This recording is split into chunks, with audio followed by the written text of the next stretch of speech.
नमस्ते, the freedom में आपका स्वागत है। मैं सुधीर। आज भगत सिंह की जयंती है। भगत सिंह जयंती की आप सभी को शुभकामनाएं। और आज एक खास किस्सा भगत सिंह और बिहार के रिश्ते को लेकर के, वो कहानी, वो किस्सा जो बताता है कि भगत सिंह का बिहार से काफी पुराना, काफी नजदीकी और काफी गहरा रिश्ता है। हालांकि इस रिश्ते को बाकी लोग क्या कहें, बाकी लोगों को बिहार के लोग भी बिल्कुल भूल चुके हैं, या कहिए कि उन्हें याद भी नहीं है।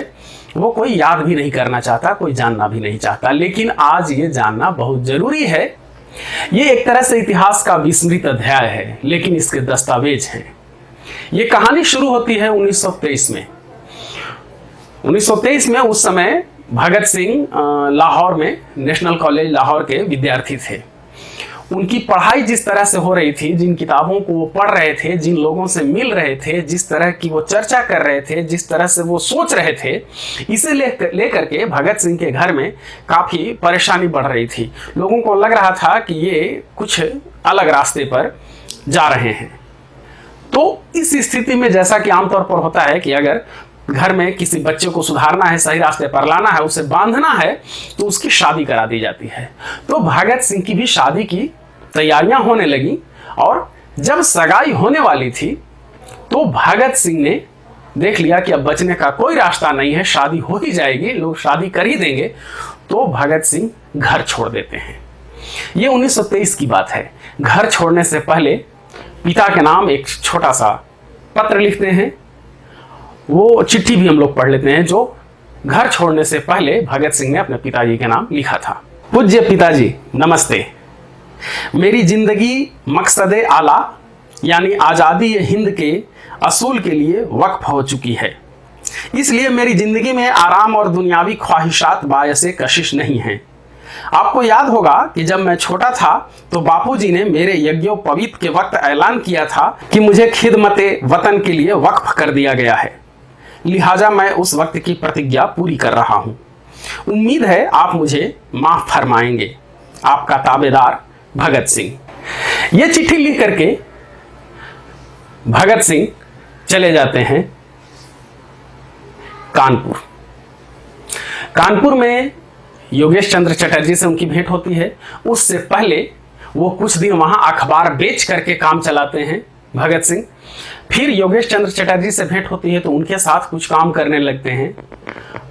अभी रहने और खाने की जबरदस्त दिक्कत थी शुरू में। ये 1923 की बात है जब भगत सिंह कानपुर गए। लेकिन फिर वहां पर सुरेश चंद्र भट्टाचार्य ने भगत सिंह की व्यवस्था करा दी थी बंगाली मेस में, कि वो वहां खाने पीने लगे थे। रहने की भी छोटी सी व्यवस्था हो गई थी। बाद में सुरेश चंद्र भट्टाचार्य ने ही भगत सिंह की नौकरी प्रताप में लगवाई और संपादकीय विभाग में भगत सिंह काम करने लगे। और प्रताप के दफ्तर में ही एक कमरा भगत सिंह को रहने के लिए दे दिया गया। और इस तरह से भगत सिंह की पत्रकारिता का जीवन शुरू होता है। भगत सिंह का पत्रकारिता से गहरा रिश्ता रहा है। उन्होंने कई पत्रिकाओं में, कई अखबारों में काफी लेखन किया है। और इसीलिए भगत सिंह की विचारधारा क्या थी, भगत सिंह क्या थे, ये जानने के लिए आज सिर्फ हमारे पास ये नहीं है कि उन्होंने सैंडर्स को मार दिया था, बम फेंका था, फांसी चढ़ गए। भगत सिंह की विचारधारा जानने के लिए ढेर सारे साहित्य हैं। भगत सिंह ने जो कुछ भी लिखा है वो सारा कुछ है। खास तौर पर उन्होंने जितना अधिक पत्रिकाओं में लिखा, अखबारों में लिखा, वो सब। तो इस तरह से प्रताप में नौकरी करने लगे। इसके अलावा उन्होंने कीर्ति में लिखा है, चांद में लिखा है। उस दौर के कई पत्र पत्रिकाओं में इस तरह से उन्होंने लेखन किया है। अभी फिलहाल बात प्रताप की, ये 1923 की बात है। 1924 तक वो मोटे तौर पर वहां रहने लगे। इस तरह से भगत सिंह काम करने लगते हैं प्रताप में, प्रताप के संपादकीय विभाग में। साथ में रिपोर्टिंग भी करते हैं। एक बात आमतौर पर सब जगह ये कही जा चुकी है, सभी जगह पता है कि महात्मा गांधी को भारत में महात्मा गांधी बनाने वाला, महात्मा गांधी को आम लोगों से जोड़ने वाला पहला जो कदम है वो है बिहार में चंपारण का उनका विद्रोह। जब 1917 में महात्मा गांधी, मोहनदास करमचंद गांधी बिहार आते हैं, चंपारण पहुंचते हैं और नील की खेती में हो रहे शोषण के खिलाफ वहां अपना आंदोलन करते हैं, प्रदर्शन करते हैं। ये कहानी बताती है कि सिर्फ महात्मा गांधी ही नहीं, भगत सिंह भी जो कुछ भी बने उसमें बिहार का महत्वपूर्ण हिस्सा उनके जीवन में शामिल रहा है। नील की खेती को लेकर के एक और चीज याद रखिए कि सबसे अधिक मुखर रूप से, सबसे अधिक बेबाक तरीके से लिखा है प्रताप ने, सबसे अधिक काम इस पर किया है प्रताप ने। और उस दौर में अभी भी दस्तावेज जो हैं प्रताप के, जो भी अंक हैं अब भी वो संग्रहित हैं, ढेर सारी किताबें भी निकल चुकी हैं उन रिपोर्टों को लेकर के। प्रताप लगातार लिखते रहा है, गांधी के जाने से काफी पहले तक लिखता रहा है। उसी प्रताप में जब भगत सिंह काम कर रहे हैं तो 1924 में भेजा जाता है भगत सिंह को, गणेश शंकर विद्यार्थी भेजते हैं चंपारण ग्राउंड रिपोर्टिंग के लिए, ये कह करके कि वहां जा करके देखो कि क्या हो रहा है और वहां से लिखो, वहां बिल्कुल लोगों से मिलजुल करके और वहां से जो कुछ भी चल रहा है उसकी रिपोर्टिंग करनी है। और इस तरह से भगत सिंह 1924 में पहुंचते हैं चंपारण। नील का आंदोलन गांधी का खत्म हो चुका था, लेकिन नील के किसानों की समस्याएं खत्म नहीं हुई थी। वो गांधी के चले जाने के बाद भी जूझ रहे थे और कई शोधार्थियों का मानना है कि उनकी परेशानी, नील है किसानों की परेशानी, जो पहले नील की खेती कर रहे थे उनकी परेशानी और अधिक बढ़ चुकी थी। अंग्रेजी हुकूमत, ब्रिटिश हुकूमत और अधिक जुल्म कर रही थी उन पर। तो भगत सिंह वहां पहुंचते हैं और वहां से रिपोर्ट लिखते हैं, रिपोर्ट कुछ भेजते हैं और कई रिपोर्ट फिर वो खुद जब गए वापस लौटे कानपुर तो उन्होंने लिखा।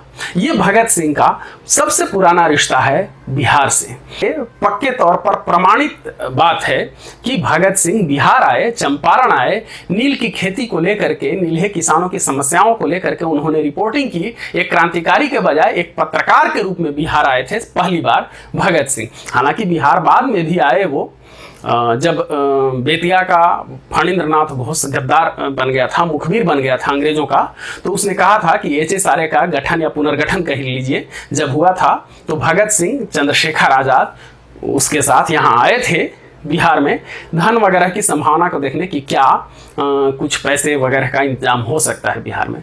इसके अलावा भी बिहार में कई क्रांतिकारी जो उन लोगों से जुड़े हुए थे, HSRA के सदस्य थे, उनके पास भी वो आए। बिहार में कई बार मीटिंग वगैरह भगत सिंह ने की है आकर के, ये सारे भी प्रमाण है। लेकिन पहली बार भगत सिंह जब आए हैं तो एक पत्रकार के रूप में 1924 ईस्वी में। प्रताप के कार्यालय में अब भी बहुत सारे अंक हैं जिससे सारी चीजों की तलाश की जा रही है।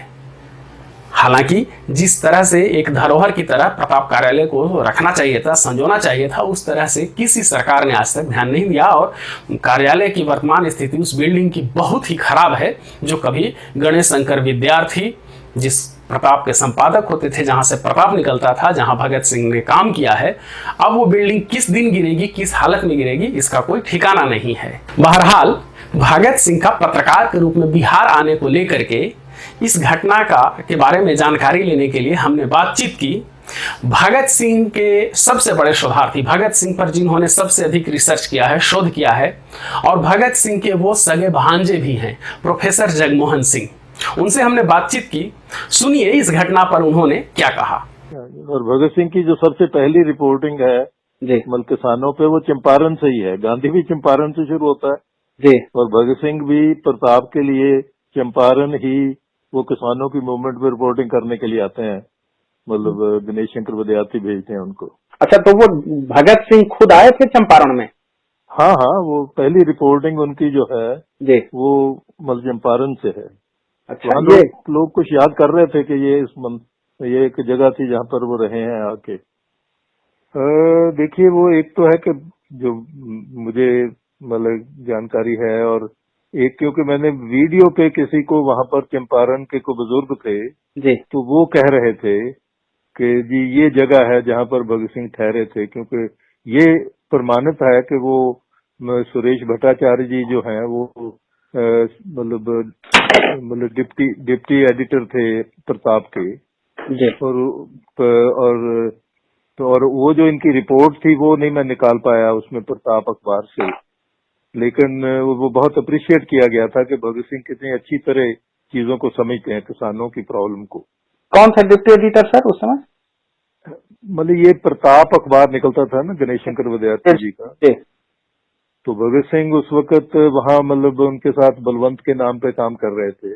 जी नहीं, तो ये एक डिप्टी एडिटर का आपने नाम लिया कि वो थे, वो सुरेश भट्टाचार्य जी। अच्छा, वो भी मतलब जी इनकलाबी थे। उनसे मेरी मुलाकात हुई थी, मैंने उनके दर्शन किए थे, वहाँ गया था मैं बहुत पहले। सर। वो रिपोर्ट भगत सिंह ने जो रिपोर्ट लिखी थी, वो रिपोर्ट कहीं से मिली? वो नहीं मैं निकाल पाया, क्योंकि वो मतलब प्रताप में कहीं देखा जा सकता है, लेकिन वो भी मैं नहीं कर पाया, लेकिन है सही, वो ढूंढनी चाहिए। कितने ईस्वी की सर ये बात है, कब भगत सिंह आए होंगे?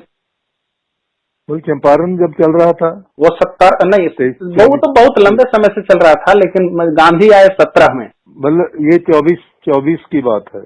अच्छा, ये 24 में आए हैं, क्योंकि भगत सिंह घर से भाग के 24 में पहली दफा गए, फिर 24 में गए वहां पर। जी, कानपुर गए। तो उस वक्त, हाँ कानपुर, और उस वक्त तो उनकी ये फील्ड मतलब, और वो भी था कि जाओ देखो भाई, तुम जाके देखो और बताओ क्या देख के आते हो। जी, तो वो उनकी फील्ड रिपोर्ट थी। अच्छा, मतलब एक रिपोर्टर के रूप में आए थे बिहार। हाँ वो बिल्कुल मैं तो कहता कि वो जर्नलिस्ट एक्चुअली, तो जो भगत सिंह का हमारे पास मिला है वो उनकी जर्नलिज्म की वजह से ही है। जी, सही बात है। कि जो पढ़ा उन्होंने वही लिखा, और कीर्ति में 3 महीने उनको मौका मिल गया, क्योंकि वो उसको चलाने वाले भाग गए थे जो एडिटर थे। तो उन्होंने इतनी अच्छी सीरीज निकाली, वही तो उनकी राइटिंग का सबसे बढ़िया हिस्सा बना हुआ स्रोत है। जी, सही बात। हाँ जी, पंजाबी से फिर हिंदी में हुआ और इंग्लिश में हुआ। ये आप सुन रहे थे प्रोफेसर जगमोहन सिंह की आवाज, जिन्होंने भगत सिंह पर सबसे अधिक काम किया है और भगत सिंह के सगे भांजे भी हैं। और ये घटना आप देख रहे हैं कि भगत सिंह का बिहार से कितना पुराना और कितना गहरा रिश्ता रहा है। फिर से आप सभी को भगत सिंह जयंती की शुभकामनाएं। द फ्रीडम पर भगत सिंह से संबंधित 70-80 किस्से, 70-80 वीडियो मौजूद हैं, आप उन्हें देख सकते हैं। इसके अलावा स्वतंत्रता सेनानियों, क्रांतिकारियों से संबंधित सैकड़ों वीडियो इस पर मौजूद हैं द फ्रीडम पर। जिन लोगों को इसमें रुचि है, जो लोग स्वतंत्रता सेनानियों के बारे में, क्रांतिकारियों के बारे में जानना चाहते हैं, उनकी विचारधारा के बारे में जानना चाहते हैं, उनसे जुड़ी घटनाओं के बारे में जानना चाहते हैं, उनके पास ये वीडियो आप फॉरवर्ड कर सकते हैं, उन्हें जानकारी दे सकते हैं। हमारे साथ जुड़े रहने के लिए धन्यवाद। जय हिंद।